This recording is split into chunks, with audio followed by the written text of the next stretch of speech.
أعوذ بالله السميع العليم من الشيطان الرجيم. بسم الله الرحمن الرحيم، والحمد لله رب العالمين، وصلى الله على محمد وآله الطيبين الطاهرين. اللهم وفقنا وسائر المشتغلين للعلم والعمل الصالح بحق محمد وآل محمد. اللهم صل على محمد وآل محمد وعجل فرجهم والعن عدوهم. قال الإمام علي عليه السلام: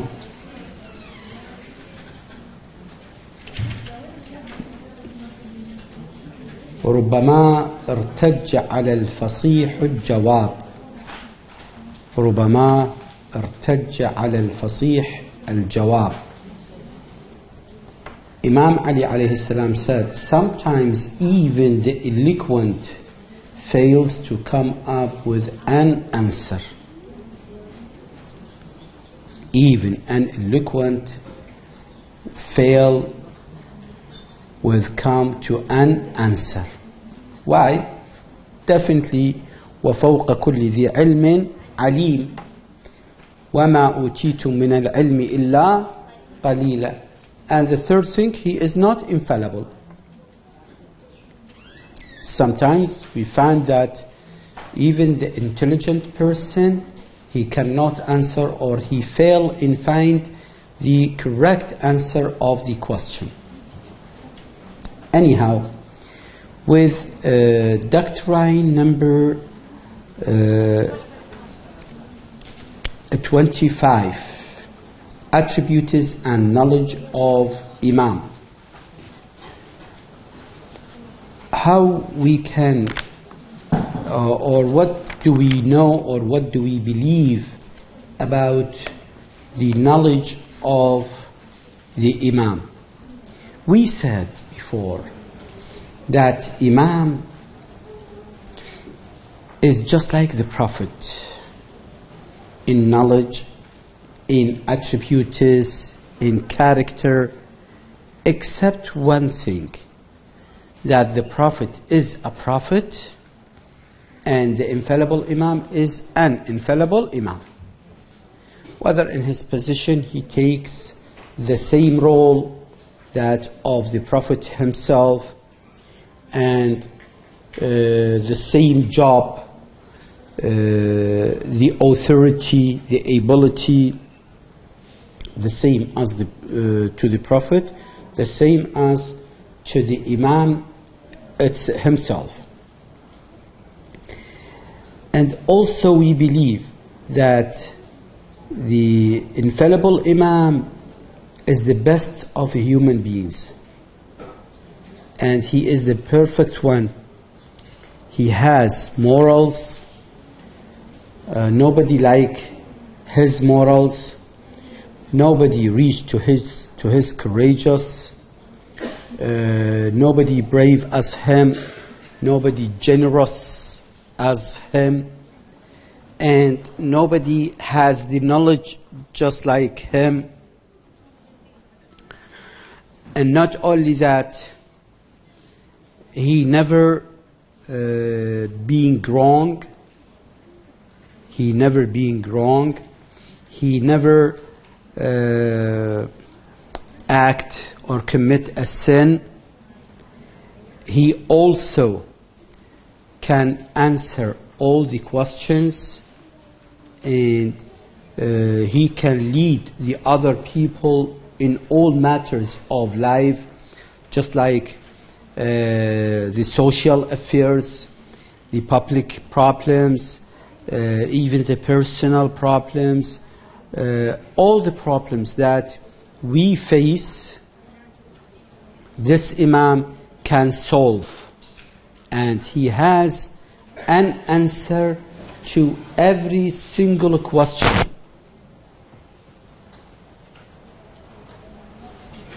If you believe or do not that the infallible Imam can talk with all languages of the people whom they live on this land, and not only that, but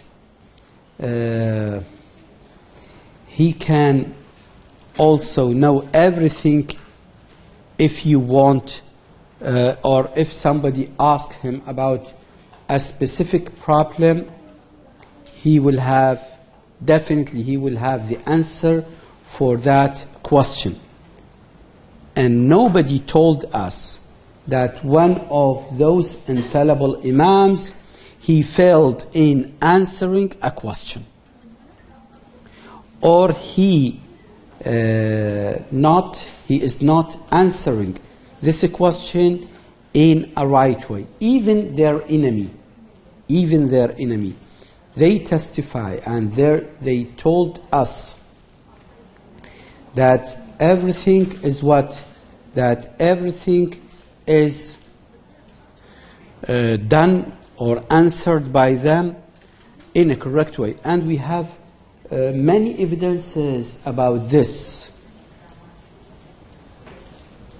It is not we said this, but the enemy of Ahlul Bayt, they told about these things, and how Ahlul Bayt, how the infallible Imams, they act at that time. All right. Now, if there is something new, just like what had happened to Imam al-Sadiq, Imam Ja'far al-Sadiq, salawatullahi wa salamu alayh, when a person came from so far area above, I think the north of Iran, an area from that place, and he came to Imam Ja'far al-Sadiq, and he talked to Imam Ja'far al-Sadiq with his language and his accent, which is the area of this person. After Hajj, he came to meet Imam al-Sadiq, and he asked him and talked to him. He talked to him in his local language and local accent. And Imam al-Sadiq was answering him with the same language, with the same accent. And all of us, we know that Imam al-Sadiq never been outside Mecca or Medina, and he never attended a lecture or a lesson with a teacher.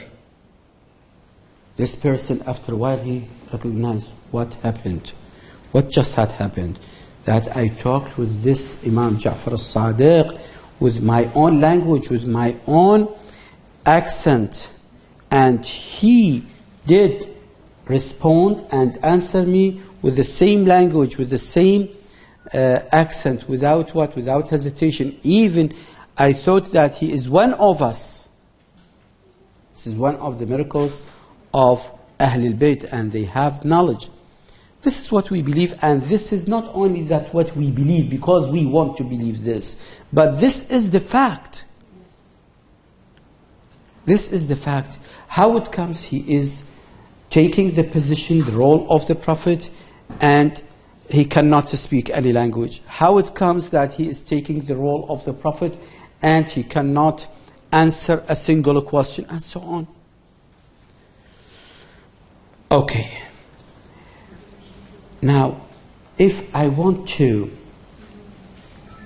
accept or to believe how this person, I mean the infallible Imam, how it comes that he can speak too many languages at the same time, and he can answer all the questions in one place or in one meeting.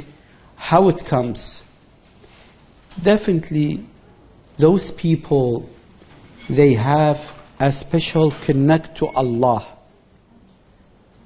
And let me tell you, maybe somebody will make this is a problem, this is ishkal.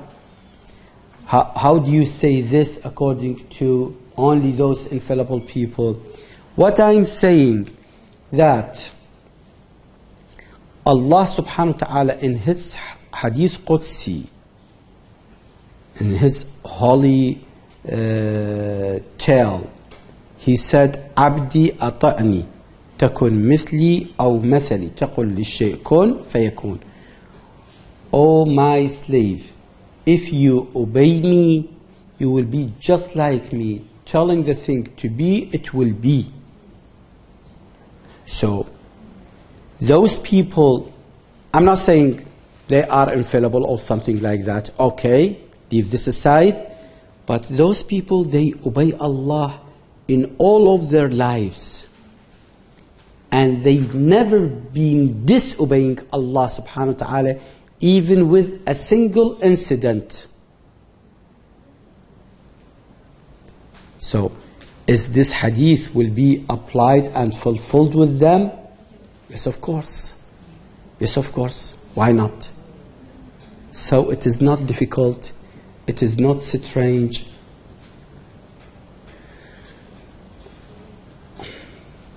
I don't know.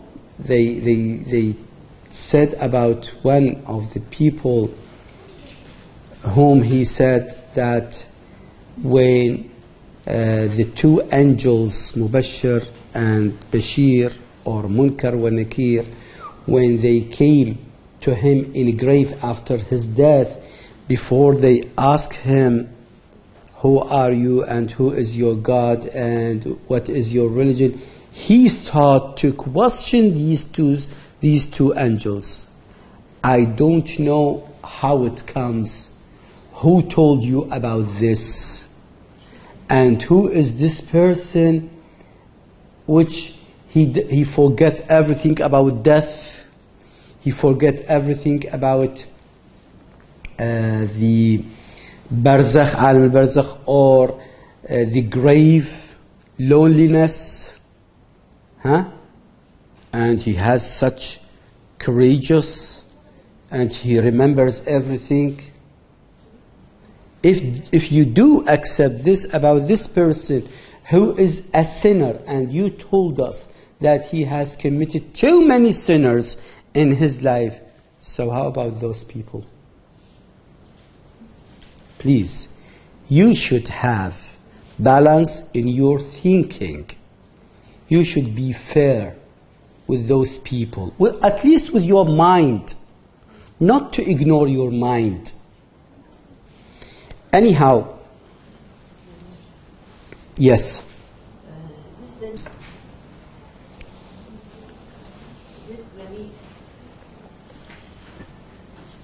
the meaning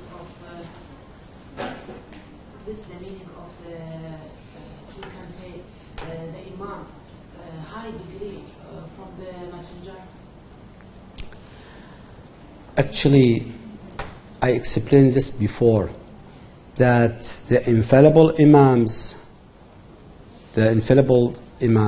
yes, definitely they have higher degrees than the other prophets, except the Prophet Muhammad, except the seal of the Prophet Muhammad sallallahu alayhi wa alihi. And the proof is from Quran. وَاجْعَلْنِي إِمَامًا. Ibrahim, he said, وَاجْعَلْنِي إِمَامًا. While Ibrahim, he is what? He is a prophet and a messenger. So why he asked for something if it is lower than his rank? Unless this rank is higher than his rank. So it is our nature to ask about what? To ask about the thing which is a higher, not lower. It's one evidence, definitely. Okay.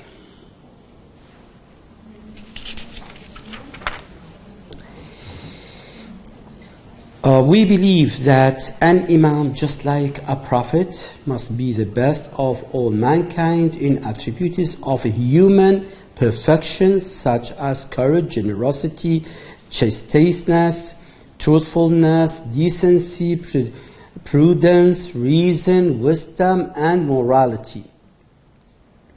The evidence on this doctrine is the same as that which we gave for the Prophet's superiority. An Imam receives all divine knowledge and law as well as information from the Prophet or the Imam preceding him. So from where they get information? From the Prophet himself. Wallahi laqad allamani Rasulullah min al-ilmi alfa bab. Yuftahu fi kulli babin minha alfa bab. That the Prophet sallallahu alaihi wasallam taught Ameer al-Mu'mineen 1,000 of scientific doors or fields. Okay, and in each field there are what? There are 1,000 scientific other fields. When a new question arises, he must have knowledge of it through inspiration, which he receives by way of power, of sacredness that Almighty Allah has placed in him. Hence, when he gives attention to something and wills to know it in actuality, he will neither miss nor fail to hit it, while us we will fail. Without reason-based proofs or instructions of mentors. He doesn't need what? He doesn't need a mentor. He doesn't need a teacher. The knowledge of an Imam can, however, be increased and intensified as a result. The Holy Prophet ﷺ used to pray to Almighty Allah saying, Rabbi zidni ilma. O Lord, increase my knowledge. Psychological studies have proven that each human being passes by an hour or several hours in his lifetime during which he can have knowledge of a number of things by intuition, which is a part of inspiration. By virtue of the power that Almighty Allah has granted man to acquaint himself with such knowledge. This power, however, differs among people, increase to decrease owing to each man's nature. During such hours, man's mind suddenly gets to know certain things without intervention of the thought process or instruction of mentors. In fact, each individual can experience such states many times in his lifetime. On the grounds of this experimental fact demonstrated by ancient and recent philosophers, certain people can attain their utmost inspirational competence. On the strength of this fact, we can conclude that the holy Imams ﷺ hold the highest degree of the power of intuition, especially when we come to know that they possess the purest minds that are ready to receive information at all times, in all states, and under all circumstances accordingly.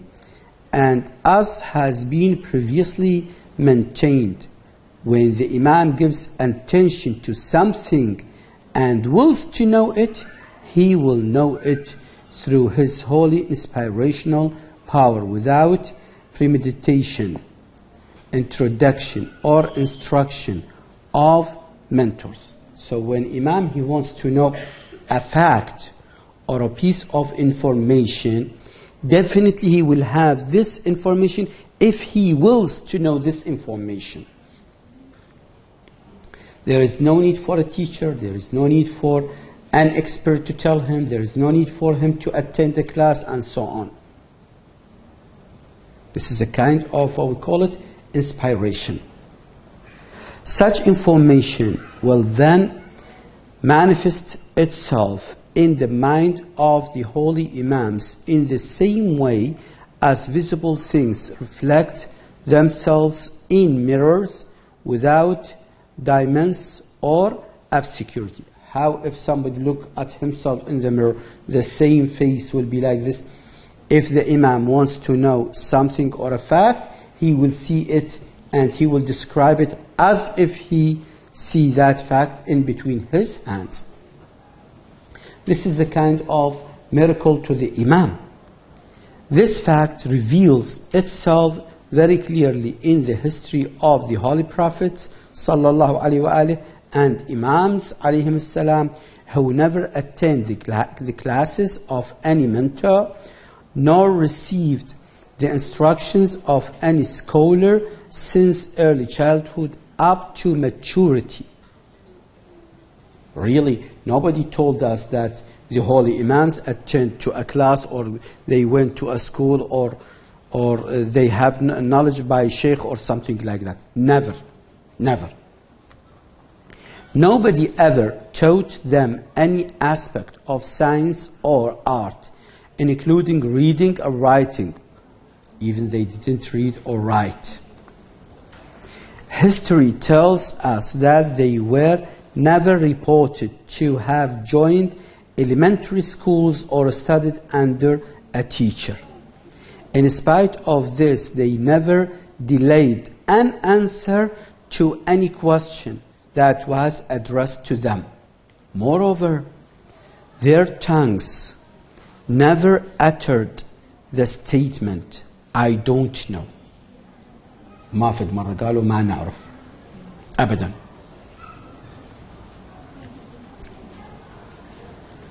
And they never withheld the answer to questions so as to consult others or deliberate. ما قالوا انتظر نروح نجيب سؤال جواب السؤال ونرجع أو نقرأ ونرجع. Unlike the holy Imams alayhim salam, biographies of every Muslim jurisprudent, narrator or master scholar contains information about the names of those who educated, taught and trained them in fields in which they excelled. Moreover, such biographies contain situations in which such scholars could not find answers to many questions and doubted many others. This is indeed ordinary in the lives of human beings in all places and times. What does this explain? This explains those people, they are special. That's it. And they are guiders and leaders for humanity. If you will to follow them, it is good for you. If you don't, it is your bad luck. Walhamdulillahi Rabbil Alameen wa sallallahu ala Muhammadin wa alihi at-tayyibin at-tahirin. Allah salli ala Muhammad wa ali Muhammad wa ajal farajah.